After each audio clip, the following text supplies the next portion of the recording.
Good morning. Welcome to another edition of Badass Marketing. I am here with the fabulous co-host, Angela Dunce, who is the LinkedIn Badass. Angela, how's it going this morning? Things are going good. I thought it was going to be raining as hard as it was yesterday, and there's actually some sun peeking through. So I'm in a good mood on a Friday. For those of you who don't know, we're in the swamps of California at this point because we don't know what to do with rain when we finally get it. So we're Build an so ark. confused. But we're getting rain, so we're happy. But. So other than that, you're okay? I'm doing great. It's Friday. I have plans on the weekend. I had a fairly good week. Yeah, life is rocking. Cool. All right, let's jump into it. All right, so we have conversations on the side, as you can imagine, and we were talking about word of mouth marketing. Tell me your perspective on word of mouth marketing. Word of mouth marketing is really what makes business happen. And it's hard to quantify sometimes, but it really is, it's the foundation of marketing. Let's say that I needed a trademark attorney for something really simple. I'm going to ask around before I ever approach somebody. I'm going to talk to people and I'm going to tell them what my exact needs are, because all trademark attorneys are not created equal. And We've been so I'm talking to going trademark to attorneys if they hadn't gathered. I'm going to shop it around with my trusted business partners and associates before I even go online and start looking at what the packages are that they offer, or who they've worked with before, or that kind of thing. And because I do an awful lot of networking, I have a huge network to draw on that I trust and is going to give me great advice. And I'm going to say, well, have you ever done a trademark? Have you, who did you work with? What do I need to know about that? I'm going to get myself educated before I even approach a professional and have that conversation with them. And I think that's the way it works for everything. People come to me and they're like, well, I talked to several different people that worked with you first, to get an idea of what to expect. So is word of mouth enough? No, and this is another whole great big topic. People think that lead generation and LinkedIn and websites are insta conversion. And it is such a long and twisted path. First of all, there has to be the need, budget, and timing. The timing has to be right. And before that, it has to be a preference for that person. So it's knowledge that they exist, understanding of what they do, and then the need, timing, and budget. And that's a long path. That That sounds like a could value be proposition. That's what next week's topic That's an is. excellent point. But the whole thing is, people don't understand that whether they're aware of it or not, there is a funnel that they have going on that people are going through. And that could be a newsletter. That could be one of the pieces of the funnel. Content someplace, a blog, videos, webinars, all these different things are a part of your funnel.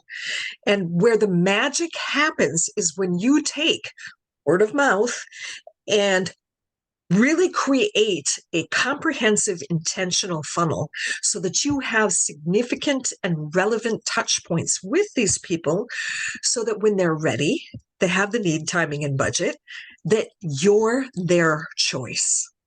Yeah, I mean, when you talk about touch points, there's an industry sort of standard or understanding that you need to touch someone 13, 14 times. 20, 20, 200. 25. But, Some people need a clearly, big push. it's not a one and done. You need No. to get back in front of them. You need to stay top of mind. The first time they see you, it is part of awareness, and you're talking about the funnel. So you're at the very top of the funnel, and the top of the funnel is awareness, right? And then when Yes. we move through the funnel, what are the different stages of the funnel? Well, education is one of Education. them. Okay. So And that's then mid-funnel? preference. That's more mid funnel, Yeah. but what you're trying to get them towards is preference. Hmm. They prefer you and your brand and services. Because once you get them into preference, then when budget, timing, and need come together, they've already made that decision. Right. So the top of the funnel is about creating awareness that you even exist and that you're an option, right? The middle of the funnel is about education, where why are we a better solution? Why do we understand your needs as opposed to our competitors? Is there a competitive landscape? One will assume there is. And therefore, how do we differentiate, or what is our value proposition to you, Exactly. right? And then ultimately, it comes down to, are you satisfying an unmet need? Do they have a budget to pay for it, right? And then there's always a why now factor. And Yeah. that's one of the things that I think a lot of people forget, is the why now factor. Because, you know, a lot of times people will have a need, they might even have a budget, but they're not particularly motivated to move, right? It might mean, they may hire you, but that still might mean more work for them. Right. So what you need to understand is why now? What's motivating them to do it today versus 6 months from now? Because as you mentioned, a lot of sales cycles are particularly long.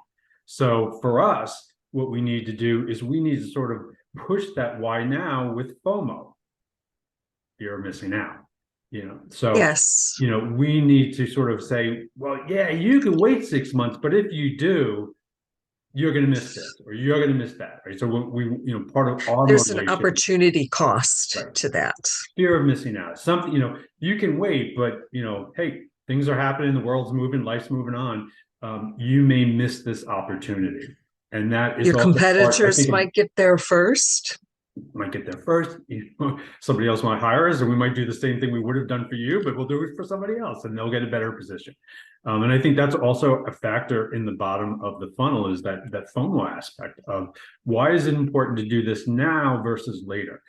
Because if you leave it ambiguous, I think that it can take them 6 months to 12 months to make a decision, and the market will change. The universe will change. 6 months ago, I would argue we weren't talking about Chat GPT, so which we love to talk It about. didn't quite hit the market yet. But it's a different. It has a big impact, and will have a big impact on how we market, what we do. So if you want to take advantage of that, you need to take advantage of it now, before every other person on the planet has jumped on and has gotten ahead of you. Which I unfortunately, I apologize, was a bit of a road trip away from our original topic, which is word of mouth marketing. Right? And here's one of the advantages of word of mouth marketing, because word of mouth marketing does have an impact through the entire funnel.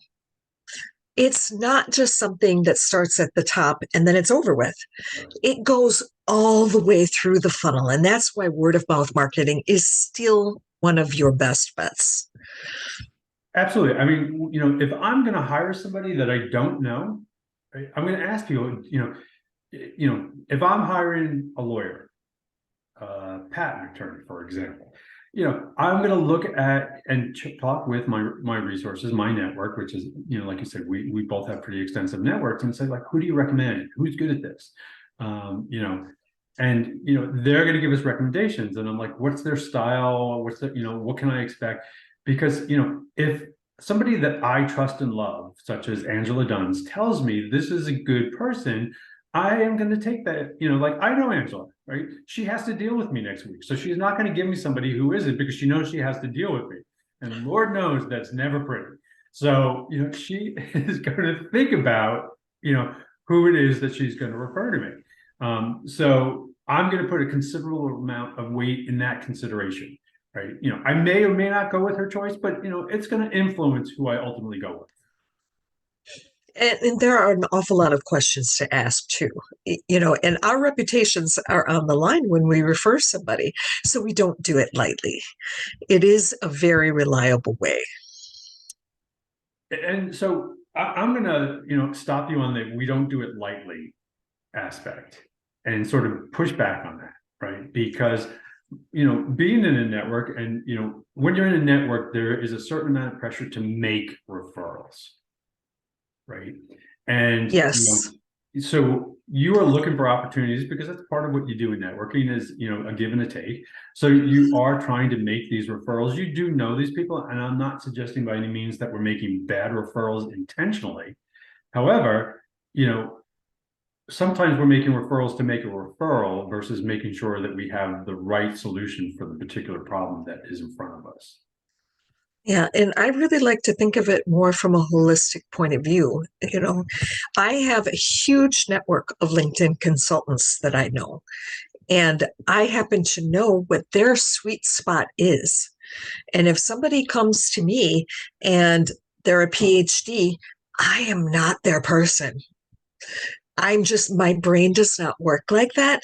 My friend Sandra, she loves PhDs. She knows how to handle them.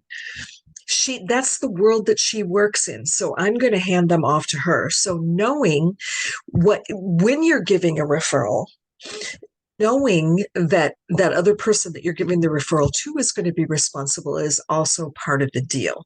But it's my knowledge of that specific area. Not all trademark attorneys are the same. One of them might have a specialty in tech or a specialty in manufacturing or medical devices.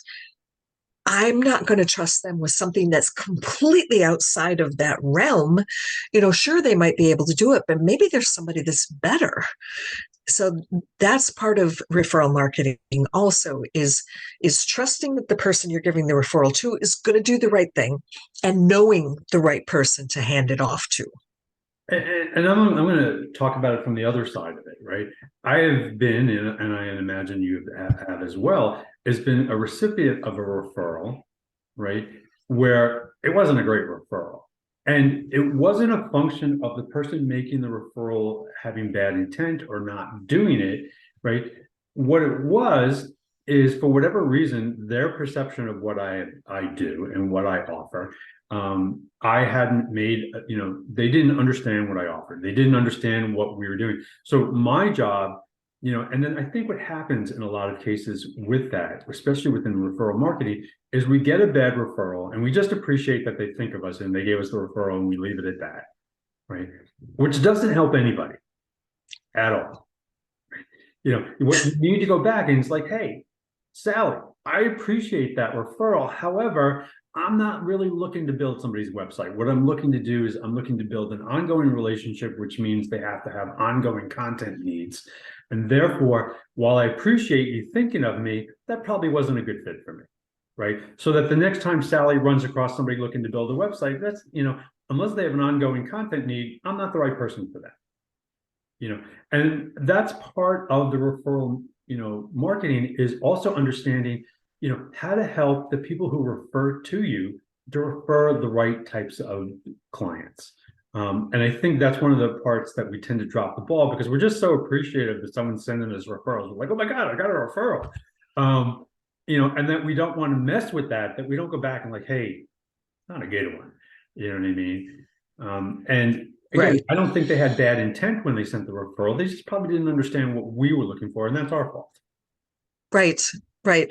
And, their expertise is in a different area. It's not in our area. Now, we could take this a step further and say, it's not a bad idea when you're going to give a referral to talk to that person that you know, love, and trust first and say, would this person be a good referral for you? Or do you have somebody else in mind? Yeah, I mean, I agree with you, but sort of the pressures of making referrals, or you're just like, oh my God, I made a referral, I can get it off my desk. Like it's for us, it's metrics, right? We're just like, I made 5 referrals this week, whereas like, who cares if they're crappy referrals, right? Yeah. And I think I look at it from a different point of view. Slightly, I make introductions and then it's kind of up to them to decide whether it's going to be a good fit for both people. And, I don't care how many referrals I make. They're going to happen. They're just going to happen. But the introductions to me are what's important. Setting things up properly from the beginning and then trusting both of those professionals to make the right decision.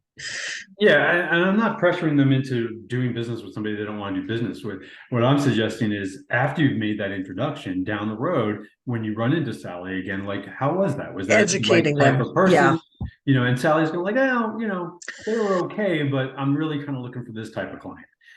right. So I'm saying that, beyond making the introduction, that, if this is a person love, and trust, and I probably can't say that, but but if this is the person that you're referring to, one would think you'd still have an ongoing dialogue with the person. So it shouldn't necessarily end at the introduction. You should, have a discussion down the road. Hey, I sent you 5 deals. What do you think? And they're like, those sucked. They're like, okay, thanks for the feedback.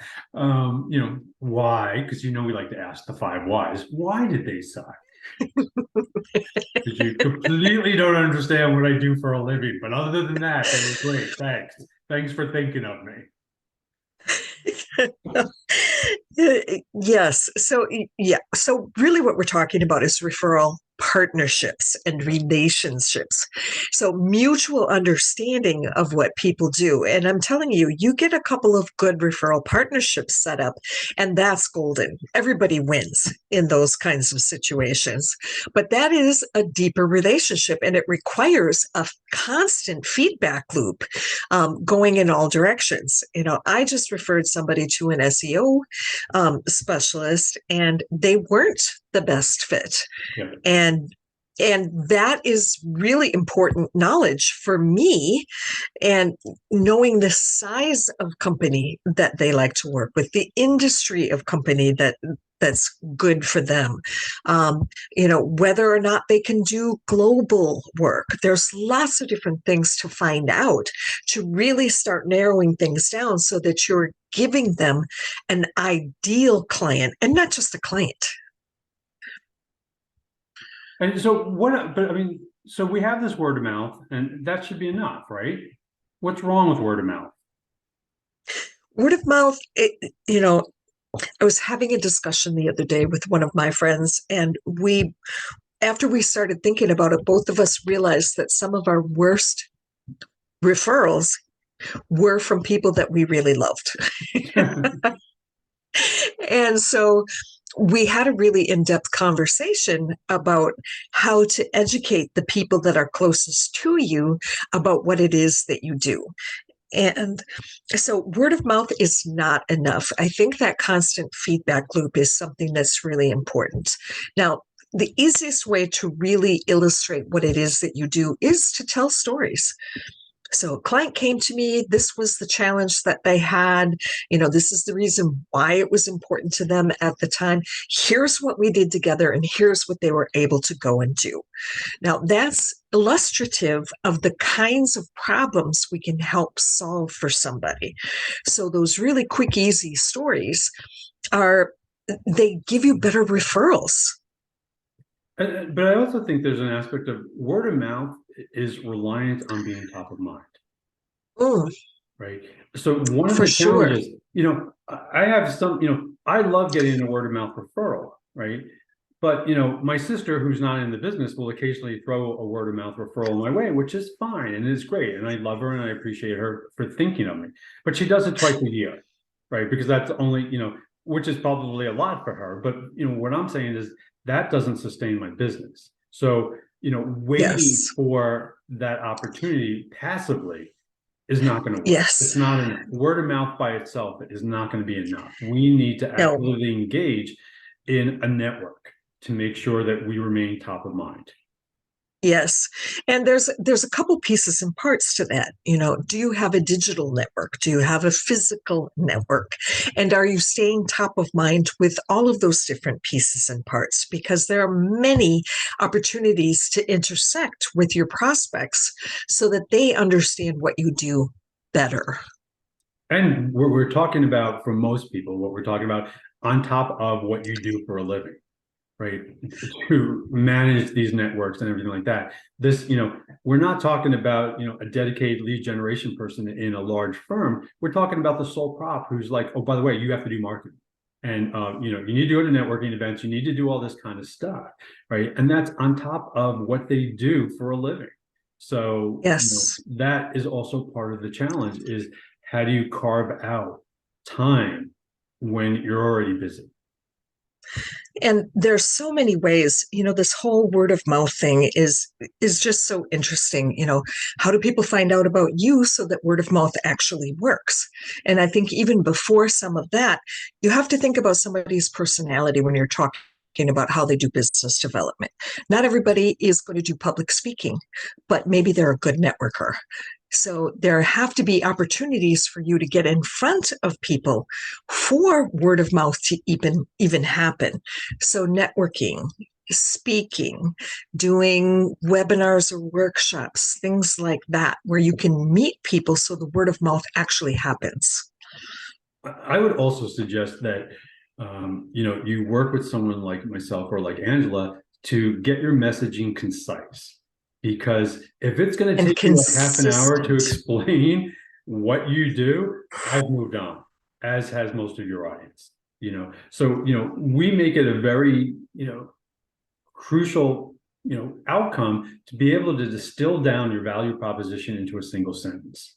So you have that 3-minute intro or that 30-second intro. You can tell people, here's the problem that we solve, here's the types of clients that we want, here's our solution, and here are the benefits that they're going to receive. And if you can convey that in 30 seconds, they will have at least understood what you've done.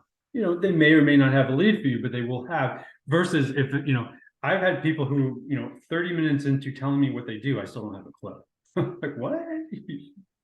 Well, and my favorite is the people who give you a laundry list of what they do. Well, I can't even remember the first three things that you said, considering that maybe the first three things that you said were the most important anyway, and not just part of the list. We gloss over, we can't handle that kind of information. Well, and a lot of people are afraid that, like they want to market to everybody because like that's a bigger universe. Right. So what they'll do is like, we'll do it all. And it's like, well, you can't differentiate that. You can't Yeah. sell to everybody with a concise messaging. You have to think about your audience. Right. If it's a And your general audience is not audience, everybody because people right. have different needs. So wherever you are, whatever networking thing that you're at, what is the most likely story that you can tell in 30 seconds that's going to hit them? That's what you really want to think about. Laundry lists are, please don't use them. they, uh, it's an investment. So if you tell a single story, people can read a lot of different things into that. And next time you tell a different story. It's the body of work that you become remembered for that gives you good referrals. And also the key aspect is being top of mind. And that means showing up, being there, creating those touch points where, hey, I just spoke to you. I'm going to send you a friendly follow-up email. Oh, by the way, it was nice chatting with you.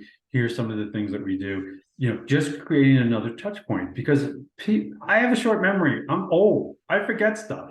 So, once I leave the meeting, I may have been very present and listened to what you were telling me and I get what you do. And then the next thing, the dog's doing something or my kid's doing something, and I've moved on to other spaces. So, if you send me a friendly reminder or some sort of follow-up, or let's do a one-on-one, whatever you want to call it, that's another opportunity to create a touch point because what is really ultimately, crucial in word of mouth marketing is being top of mind. If you have a problem that relates to this, you need to think of this person. Right. And the only way to Yes. do that is to remain top of mind. Well, and I'm a big proponent of newsletters. Newsletters are a great way. I mean, I don't care if somebody doesn't open my newsletter for 3 months, as long as I'm still on their list or they're still on my list. When they're ready, when they have a need, they know they can find one of my emails and get a hold of me. But they also know that your email is just one of your many touch points. You don't rely solely on a Yes. single touch point. No. Right. So I know you, right? And like, oh, I got an email from Angela today. I may or may not read it. Sorry, but I may or may not read it. But there's like, oh, Angela sent out a newsletter. You know what I mean? It's like you popped into my head, and something may pop into my head relating to you that's completely unrelated to whatever you're talking about in the email that apparently I haven't read, but you were still top of mind. It's like, oh, look, Angela's Yes. delete. Yes. And not everybody is active on LinkedIn or on Facebook or Instagram or wherever else it might be.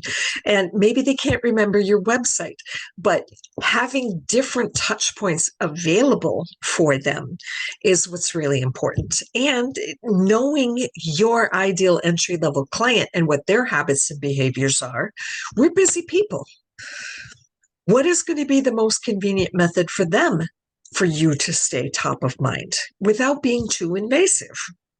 And I think the last aspects that we should sort of touch on briefly, and we'll elaborate much more in future editions, I'm sure.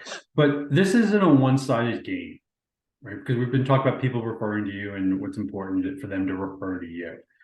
Part of referral marketing is that give and take.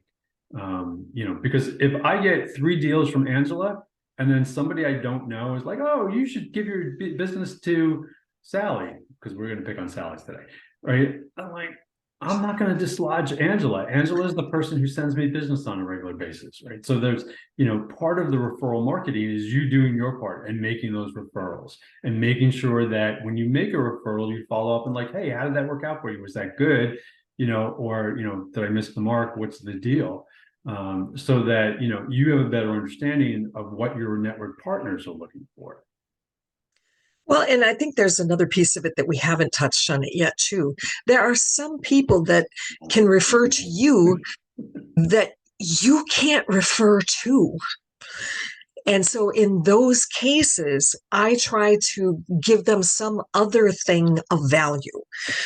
For example, somebody's given me some, absolutely perfect referrals. Really good, slam dunk, ideal client referrals. Now, I appreciate that so much, but I'm not going to be able to refer to him. So I know that he golfs and I know that he likes cigars. So those are So you two resorted to never. bribery, is what you're telling us? I sent him 2 years ago. I sent him a box of his favorite cigars, Romeo and Julieta. And then this year, I sent him a gift certificate for his favorite golf course, and he bought a new club. He bought a 5-iron.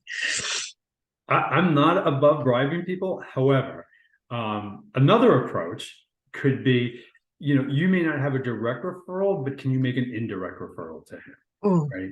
Because who does refer the types of people that he wants, and can you make that introduction? So, for instance, I'm not making a whole lot of referrals to a bookkeeper these days, who I love dearly. However, when I run into a CPA, I'm like, hey, who do you work with on the bookkeeping side? Right. So what I do is I introduce them to a referral partner versus, because I don't have a lot of direct leads. There's only so many people in my universe that are, and I probably have already referred them.